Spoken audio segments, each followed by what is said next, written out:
Cube Radio. Salut, c'est Charles Tran avec l'équipe dans 5 minutes. On s'intéresse aux sciences, à l'histoire et à l'actualité. Aujourd'hui, on parle des villes et de leur impact sur la biodiversité. L'ensemble des villes du monde occupe seulement de 3 à 5 % de la superficie terrestre. C'est vraiment très peu. Pourtant, leur impact des villes sur la biodiversité, les habitats naturels, il est considéré comme énorme. Comment est-ce que ça se peut?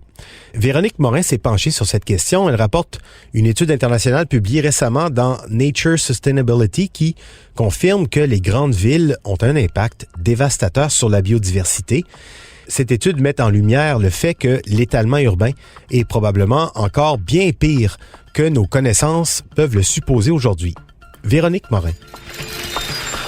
Bienvenue en 2020, où la population mondiale a atteint 7,7 milliards d'humains. Et dans à peine 10 ans, nous serons 1,2 milliard de plus à nous partager la Terre. Mais puisque la majorité d'entre nous vit désormais dans les villes, on pourrait croire que le milieu urbain, couvrant à peine 4 % de la surface terrestre, a un impact moindre sur la destruction des habitats naturels. Mais ce n'est malheureusement pas le cas.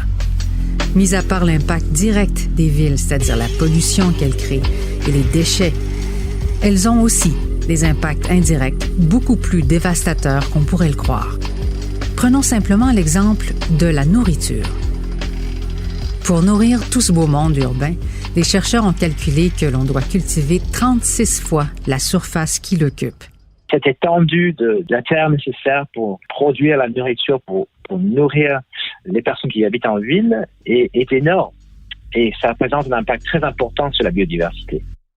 Lui, c'est le professeur Andrew Gonzalez du département de biologie de l'Université McGill et il est aussi directeur du Centre de la science de la biodiversité du Québec. Il est tellement préoccupé par l'étalement urbain et ses impacts sur la biodiversité qu'il s'est récemment penché avec une équipe internationale sur plus de 900 études portant sur la question. D'abord, il y confirme que l'expansion des villes s'accroît à la vitesse grand V. D'ici 2030, on prévoit que plus de 2 milliards de personnes s'ajouteront à la population urbaine, un rythme de développement qui est comparable à l'ajout d'une ville de la taille de New York toutes les 6 semaines. Donc, dans à peine 10 ans, les chercheurs estiment que 290 000 km² d'habitats naturels seront transformés en territoire urbain. C'est plus que la superficie du Royaume-Uni. Il s'agit d'une croissance inégalée. Or, en consultant des centaines d'études, les chercheurs se sont rendus compte que 72 % sont réalisés dans des pays riches, alors que la perte d'habitat naturel sera la plus importante dans les pays pauvres. Les endroits où les villes vont agrandir les plus rapidement sur les 30 ans à venir sont dans les milieux où il y a le plus de biodiversité menacée par l'extinction. Or, nous n'étudions pas la biodiversité dans ces endroits-là. On a tendance à étudier l'impact des villes sur la biodiversité dans les pays plus nordiques, plus riches, notamment en Europe, aux États-Unis, Canada, etc. Les conséquences directes du développement urbain sur la biodiversité seront donc à leur maximum dans les régions côtières tropicales, notamment en Chine, au Brésil et au Nigeria, où la biodiversité est très importante.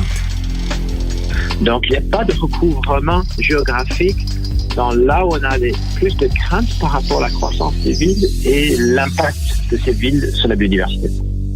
On peut comparer cette absence de connaissances à un énorme trou noir terrestre qui cache les pires atteintes aux habitats naturels dans ces régions.